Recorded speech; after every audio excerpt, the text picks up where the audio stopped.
Comanche hired her to stitch his wound, but when his child clung to her, he couldn't let her go. "Help me," the bloodied warrior gasps, staggering into the dusty street where the black woman kneels beside her makeshift medicine bag. The frontier town sees her as nothing, a drifter without worth, destined to wander alone until death claims her in some forgotten place. They whisper she'll never belong anywhere, never have a real family of her own. But this half-breed scout carries secrets darker than his mixed blood, running an underground network that powerful men would kill to destroy. His mute son hasn't spoken since witnessing his mother's brutal death, and somewhere in the shadows, enemies are closing in on them all. When the child's small hand reaches for the healer's gentle touch, 3 broken souls find themselves bound together by more than circumstance. Can a woman society has thrown away become the key to saving a hidden rebellion? Or will the forces hunting them tear apart this fragile hope before it can take root? Before we continue, comment where you are tuning in from. Perhaps we will publish a story there. Marie Johnson clutched her medical bag tighter as she walked down the main street of Dusty Creek. The Arizona sun beat down mercilessly on her dark skin. Every step kicked up dust that clung to her worn traveling dress. Whispers followed her like vultures. Shop owners stepped back into doorways. Children pointed until their mothers pulled them inside. She had seen this reaction in every town since leaving the ruins of the war behind. Sheriff Tom Brennan emerged from his office, his badge catching the harsh sunlight. His eyes narrowed as he approached her. "You lost, girl?" Marie straightened her shoulders. "I'm a healer, looking for work." Brennan's laugh held no warmth. "We got our own doctor. Don't need your kind of help. People get hurt everywhere. I have experience." "I'm sure you do." His hand rested on his gun belt. "But Dusty Creek takes care of its own. Best you keep moving before sunset." The crowd gathered behind him nodded their approval. Marie felt their judgment pressing down like the desert heat. She had faced this before. She would face it again. Dr. Harrison pushed through the crowd. His clean roof had holes. The door hung crooked on rusted hinges, but it would have to do. She swept out the dirt and set up her supplies on a rickety table. Elena Vasquez appeared in the doorway that evening. The cantina owner carried a plate of beans and cornbread. "You shouldn't be here alone." Marie looked up from organizing her medicines. "Seems like I don't have much choice." Elena set the food down carefully. "Some folks in this town have more bark than bite. Others you need to watch. Which kind are you?" "The kind that remembers what it feels like to be unwanted." Elena's eyes held understanding. "My family came here from Mexico. We know about not belonging." After Elena left, Marie sat in the growing darkness. She had saved countless lives during the war, pulled men back from death's door when trained doctors had given up. None of that mattered here. The next morning brought her first patient. A ranch hand with an infected cut on his arm stumbled to her door. Dr. Harrison had told him to let it heal on its own. Marie cleaned the wound and applied fresh bandages.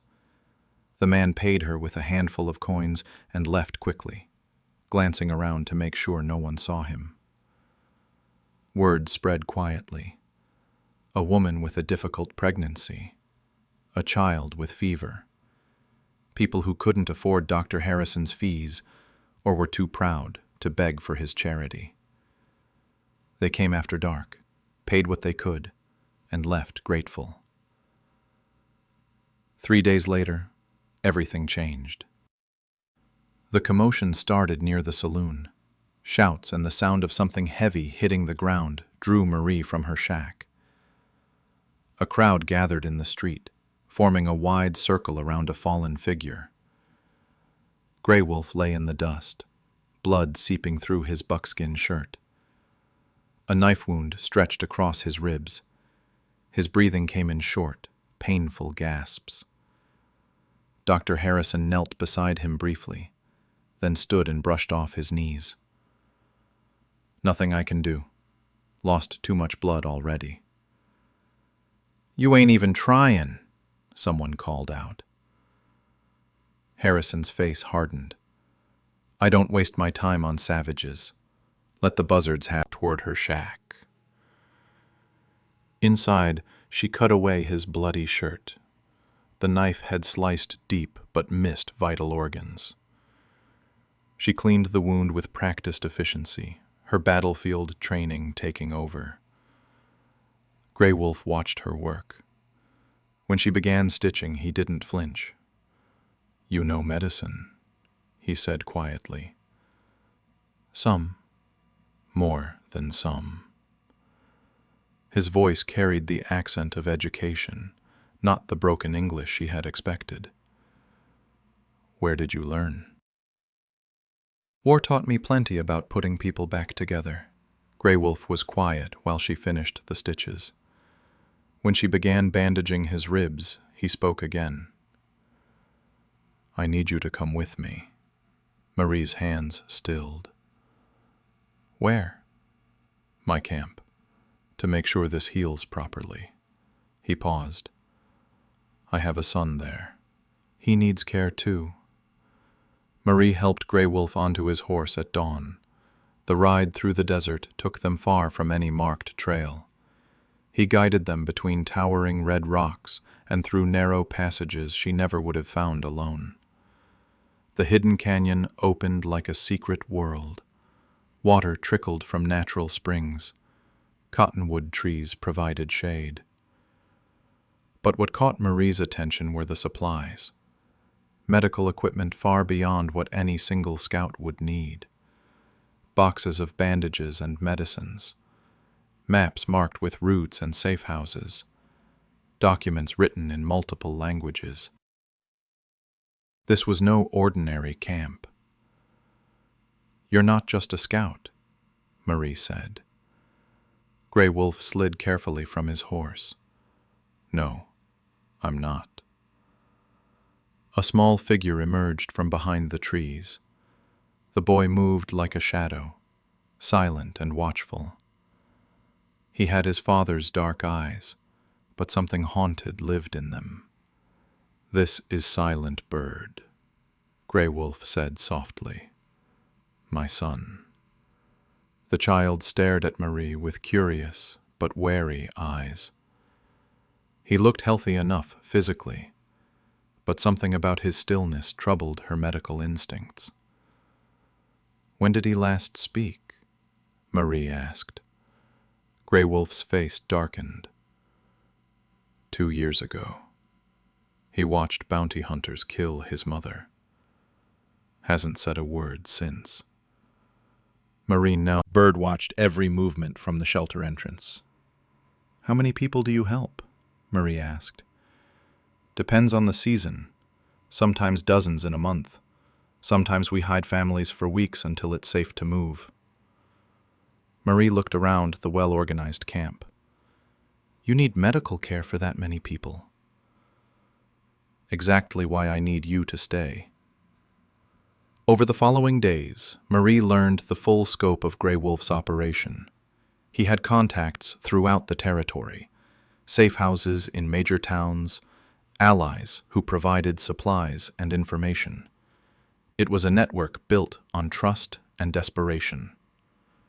Silent Bird began following Marie around the camp. He never spoke, but his presence became constant. When she treated his father's wound, the boy handed her supplies before she asked. When she gathered medicinal herbs, he showed her where the best plants grew. "He's trying to communicate," Marie told Grey Wolf one evening. "The doctors in town said he might never speak again." Marie watched the boy arranging her medical supplies in perfect order. "His mind is fine. The trauma locked away his voice, but it's still there." Grey Wolf's real story emerged slowly. His mother had been Comanche, his father a white trader. Neither culture fully accepted him. He found purpose helping others who existed between worlds. The Underground Railroad back east is mostly about slavery, Grey Wolf explained. Out here, it's about survival. Natives being forced onto reservations, Mexicans losing their land to new laws, former slaves seeking real freedom. Marie understood. She had spent years drifting between rejection and grudging acceptance, never quite fitting anywhere. A week into her stay, riders approached the canyon. Marie reached for a rifle, but Grey Wolf held up his hand. "Friends," he said. The group included a Mexican family with 3 children, an elderly black couple, and 2 young Navajo men. All looked exhausted and frightened. Marie's medical training took over immediately. The youngest child had fever. The elderly woman showed signs of dehydration. One of the Navajo men had infected blisters on his feet. She worked through the afternoon treating their ailments, silent as escaped property, who get paid for returning them to places they fled from. The implications hit her hard. The families she had just treated weren't just seeking better lives.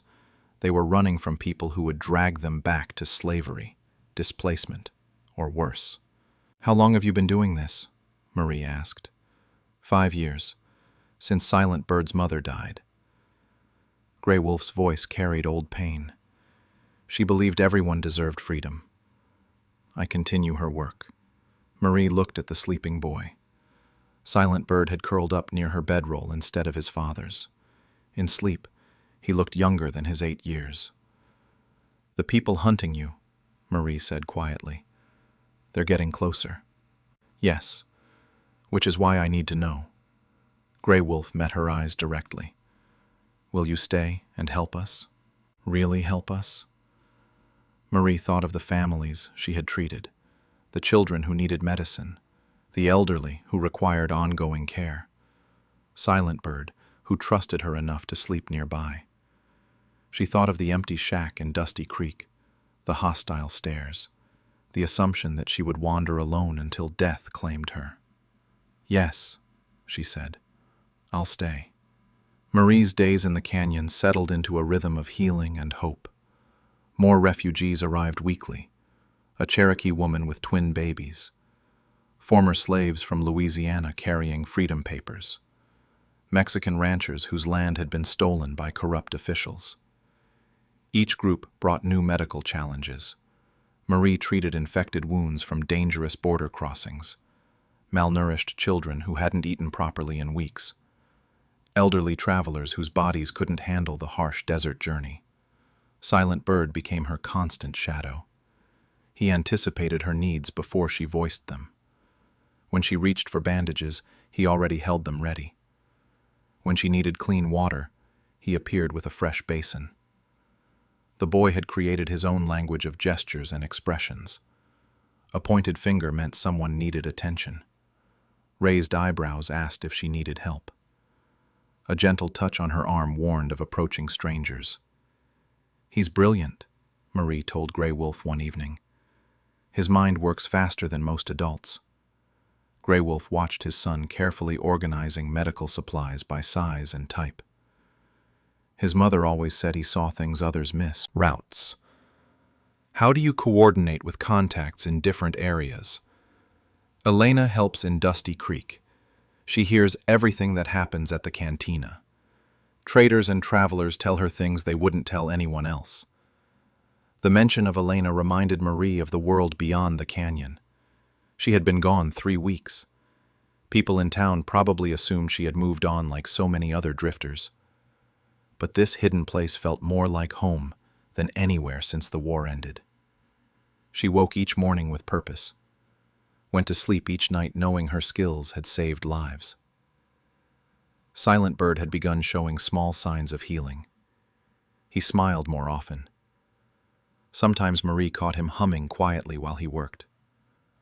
Once, she saw him playing a silent game with refugee children, communicating through gestures they seemed to understand perfectly. "He's getting better," she told Grey Wolf. "Because of you. He trusts you in ways I haven't seen since his mother died." The words carried weight between them. Grey Wolf no longer treated her as a temporary helper. He spoke of future plans that included her presence, asked her opinion on medical preparations for upcoming rescues. Marie found herself thinking beyond individual treatments. She suggested stockpiling specific medicines for common problems, recommended changes to camp sanitation that would prevent illness, planned schedules for treating chronic conditions among regular refugees. 3 weeks into her stay, Elena arrived at the canyon with disturbing news. "Federal marshals came through Dusty Creek yesterday," she reported, led by a Colonel Whitmore, asking questions about Indian raiders and stolen property. Grey Wolf's expression hardened. "What kind of questions?" "About unusual activity in the desert, people moving through at night, anyone helping fugitives." Elena's worry was obvious. He had detailed information. Too detailed. Marie felt cold dread settle in her stomach. Someone's been watching.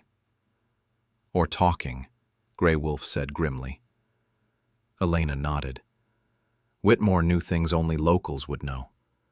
About your usual routes, about the timing of recent movements." The implications hung heavy in the desert air. Someone in their network was providing information to the authorities. Someone they trusted had betrayed them.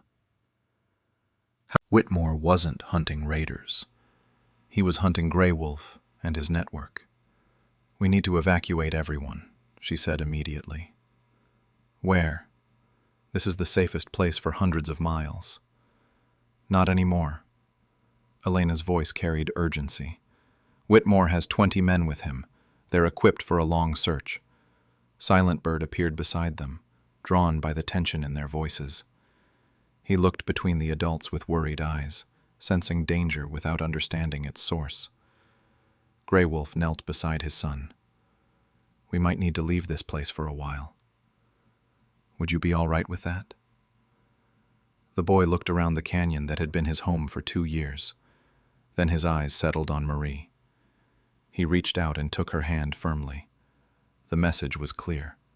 As long as she stayed with them, he could face whatever came. "The refugees currently here need time to heal before traveling," Marie said. "At least another week." "We might not have a week," Elena warned. Grey Wolf studied the canyon walls as if memorizing every detail. "Then we prepare for the worst while hoping for the best."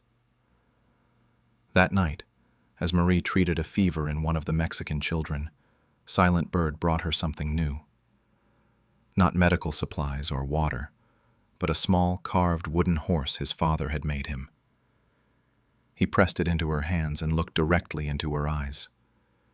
His mouth opened slightly, as if trying to form words that wouldn't come. "Thank you," Marie said softly. "I'll keep it safe." The boy nodded and settled beside her bedroll like always.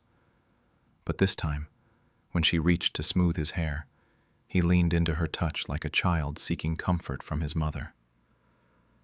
Marie realized with startling clarity that leaving this place would break more than just his heart. The next morning brought more troubling news. 2 of Grey Wolf's contacts in nearby settlements had gone silent. Supply drops hadn't happened on schedule. The network was systematically being dismantled. Marie worked quickly to prepare medicines for travel while Grey Wolf studied escape routes. The current refugees needed at least 3 more days of medical care before attempting the dangerous crossing to California. "We don't have 3 days," Grey Wolf said grimly. Silent Bird sat between them, prepared emergency supply packs. Silent Bird helped organize medicines with mechanical precision. But Marie noticed his hands shaking slightly as he worked. The approaching danger was affecting him more than he showed. That evening, as the canyon settled into uneasy quiet, they heard horses approaching. Marie reached for her rifle, but Grey Wolf gestured for silence. A lone rider emerged from the shadows. Sheriff Brennan sat heavily in his saddle, looking exhausted and defeated. "I need to talk," Brennan called out. Grey Wolf kept his weapon ready. "You're not welcome here." "I know, but you need to hear what I have to say." Brennan dismounted slowly, hands visible. He walked forward with the careful movements of a man expecting to be shot. "Whitmore knows everything," Brennan said without preamble. "About this camp. About your roots. About the people you've helped." "How?" Grey Wolf demanded. Brennan's shoulders sagged. "Because I told him." The confession hung in the air like smoke. Marie felt Silent Bird press closer to her side. "Why?" Marie asked. Brennan looked older than his years. "Because he's been blackmailing me for 6 months. Knows about money I took from cattle rustlers. Money I needed for my sick wife's medicine." Grey Wolf's grip tightened on his rifle. "So you sold us out." I tried to give him useless information at first. Old roots you weren't using anymore.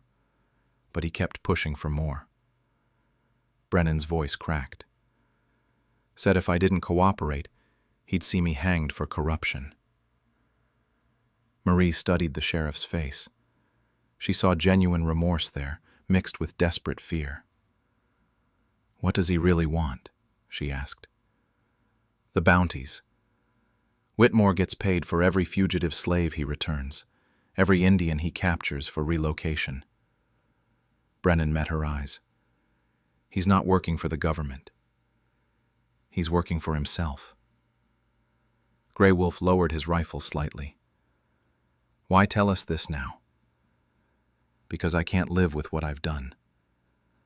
My wife died last week anyway. The medicine didn't save her." Tears ran down Brennan's weathered face. "I destroyed good people for nothing." Silent Bird surprised everyone by walking toward Brennan. 2 men. "What do you mean?" Brennan straightened slightly.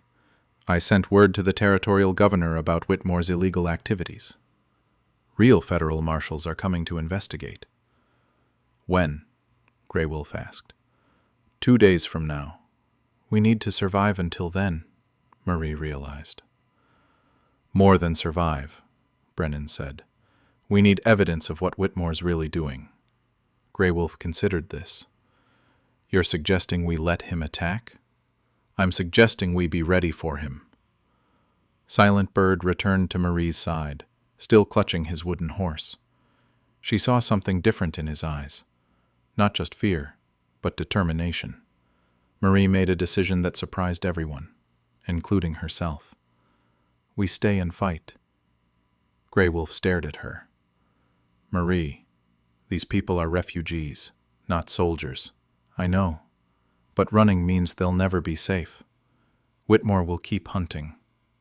Marie looked around the canyon that had become home. "Sometimes you have to make a stand."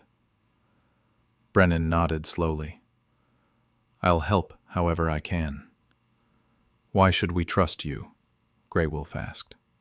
"Because I have nothing left to lose, and everything to make up for." Silent Bird suddenly grabbed Marie's hand and pulled her toward his father's shelter. Inside, he pointed urgently at something she had never noticed before. Hidden behind supplies was a collection of his mother's belongings. But what caught Marie's attention was a small leather journal filled with detailed drawings. Maps of the canyon, sketches of every hidden path and secret passage. Detailed drawings of the surrounding terrain. Silent Bird had been documenting everything, creating his own record of their home and the people who passed through it. He knows this place better than anyone, Marie realized. Grey Wolf examined his son's drawings with growing amazement. "These show passages I didn't know existed." Silent Bird pointed to specific drawings, then toward different areas of the canyon. He was showing them defensive positions, escape routes, places where small groups could hide or make strategic stands. "He's been planning for this," Marie said with wonder. The boy looked up at her with eyes that held both fear and fierce protection. For the first time since time, bandages for wounds, herbs for pain, clean water for washing injuries. Her hands moved with the practiced efficiency learned on Civil War battlefields. Silent Bird stayed close, speaking in single words now that his voice had returned. Water, when she needed to clean wounds. Hide, when he showed her concealed positions. Safe, when he pointed to the deepest caves. Dawn approached with deceptive calm. Birds sang in the cottonwood trees. Water trickled peacefully from natural springs. The canyon looked like paradise instead of a battlefield. Grey Wolf positioned himself at the main entrance with two of the stronger men. Marie took a central position where she could treat injuries quickly. Silent Bird disappeared into passages only he knew completely. The attack came with the rising sun. Whitmore's men rode hard into the canyon, expecting to find sleeping refugees. Instead, they rode into clouds of burning plant smoke that sent their horses rearing and their riders coughing violently. Marie's smokescreen worked perfectly. The attackers couldn't see their targets clearly. Several fell from their mounts as the horses panicked in the choking fog. Grey Wolf and his allies used the confusion to deadly advantage. They knew every rock and crevice. The attackers stumbled blind through terrain that betrayed them at every step. But Whitmore had brought too many men. As the smoke cleared, they began coordinating their assault with military precision. Marie found herself treating a wounded refugee when 3 of Whitmore's men surrounded her position. Her medical training had taught her to preserve life, but now she faced men who threatened everything she had come to love. The first man raised his rifle toward the hidden cave where sick children waited. Marie's battlefield instincts took over. She grabbed Grey Wolf's backup revolver and fired without hesitation. The man fell. The other 2 turned toward her with deadly intent. Silent Bird appeared behind them like a ghost. The boy threw rocks with incredible accuracy, striking one attacker in the head and causing him to stumble into his companion. Marie fired again. Both men dropped their weapons and retreated toward their horses. "You're supposed to heal people," Grey Wolf called during a brief lull in fighting. "Sometimes healing means protecting the innocent." Into the open. "Your word means nothing to us." "I'm offering mercy you don't deserve, half-breed. The only mercy here will be what we show you." Whitmore raised his hand to signal a final assault. His remaining men prepared to charge the defensive positions. The sound of approaching horses echoed from the canyon entrance. But these riders wore different uniforms. Real federal marshals, led by a territorial judge, rode into the scene with official authority. Brennan guided them directly to where Whitmore sat his horse in obvious command of an illegal attack. "Colonel Whitmore," the judge called out formally, "you're under arrest for exceeding federal authority and conducting illegal bounty operations." Whitmore's face went white. "This is a legitimate military action against Indian raiders. These are refugees seeking legal passage to California," the judge replied. "Your actions constitute assault and attempted kidnapping." The battle ended as suddenly as it had begun. Whitmore's men found themselves surrounded by legitimate law enforcement. Their illegal weapons and forged documents provided all the evidence needed. Marie emerged from her defensive position, medical supplies in one hand and smoking revolver in the other. She presented a striking image of determination and protective fury.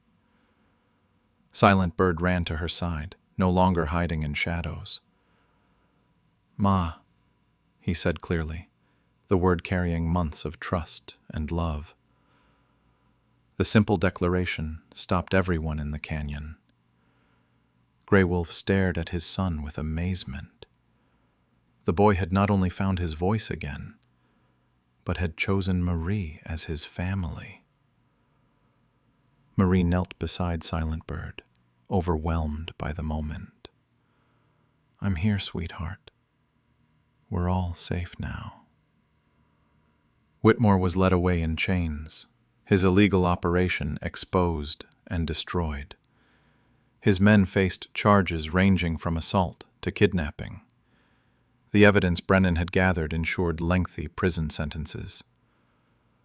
The territorial judge examined the refugee camp with growing respect. "You've built something remarkable here. These people will receive official protection during their journey to California." Grey Wolf wrapped his arms around both Marie and Silent Bird. Healing remained her true calling. Even Whitmore's men received her professional care while awaiting trial. Sheriff Brennan faced consequences for his cooperation with Whitmore, but the territorial judge showed mercy. His information had prevented a massacre and exposed widespread corruption. He lost his badge but avoided prison. "I'll spend the rest of my life making up for what I did," Brennan told Marie as she treated a cut on his forehead. "Redemption comes through action, not words," Marie replied. "Find ways to help people instead of hurting them." Silent Bird stayed close during the cleanup, speaking more each day. His vocabulary expanded from single words to full sentences. The trauma that had stolen his voice was finally healing. "Marie saved us all," he told his father proudly. Grey Wolf watched his son with wonder. Yes, she did. The federal authorities were so impressed with the network's organization that they offered Grey Wolf an official position as territorial liaison for refugee assistance. His knowledge of desert routes and tribal relations made him invaluable. "You'll work with the government instead of around it," the territorial judge explained. "Full salary and legal protection." Marie's reputation as a skilled healer spread throughout the territory. People who had dismissed her weeks earlier now sought her medical expertise. Dr. Harrison from Dusty Creek even requested consultation on difficult cases. Elena Vasquez became the official coordinator for refugee supplies and housing. Her cantina transformed into a legitimate way station with government support and funding. "Never thought I'd be working with federal authorities," Elena told Marie. "But if it helps families stay together, I'll take their money." 3 weeks after the battle, Marie made a permanent decision. She purchased land on the outskirts of Dusty Creek and began construction of a proper medical clinic. The building would serve everyone, regardless of background or ability to pay. Grey Wolf and Silent Bird helped with construction between his official duties. The boy proved remarkably skilled at organizing supplies and anticipating needs. "He has his mother's gift for seeing what people need before they ask," Grey Wolf observed. The clinic's opening drew patients from across the territory. Marie treated ranch hands and refugees with equal care. Her waiting room became a place where different cultures met and found common ground. Silent Bird Refugee Network operated openly with government support. Former enemies worked together for common good. Brennan found new purpose helping families navigate legal paperwork for land claims and citizenship applications. His knowledge of local law proved valuable for legitimate ends. "Feels good to help people instead of threatening them," he admitted to Marie. Grey Wolf returned from a successful mission escorting 3 families to safety in California. The work remained dangerous, but legal protection made it far less deadly. Silent Bird ran to greet his father with news of the day's patients. "Marie delivered twins this morning, healthy boys, and the man with the infected leg is walking again." Grey Wolf lifted his son easily. At 9 years old, the boy had grown confident and talkative. The trauma that once defined him had become just one part of his larger story.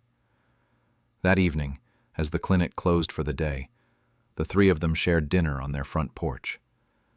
Patients had given them fresh bread, vegetables from their gardens, and a chicken that needed cooking. "Remember when you thought you'd never belong anywhere?" Grey Wolf asked Marie. Marie looked at her family and thriving practice. "Seems like another lifetime." Silent Bird leaned against her chair, reading from one of the medical books she had been teaching him. His quick mind absorbed everything from anatomy to herbal remedies. "Will you teach me surgery someday?" he asked. "When you're older and your hands are steadier," Marie promised. "I want to help people like you do." Marie smoothed his dark hair. "You already do, sweetheart. Every single day." A young couple approached the clinic carrying a feverish toddler.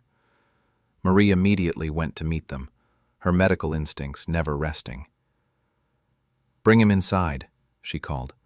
"Silent Bird, please prepare a cool bath. Grey Wolf, I need clean towels."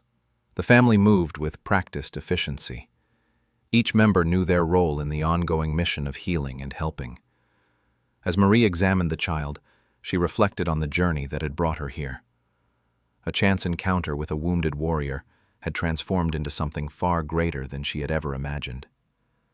The Comanche had hired her to stitch his wound, but when his child had clung to her, neither father nor son could let her go.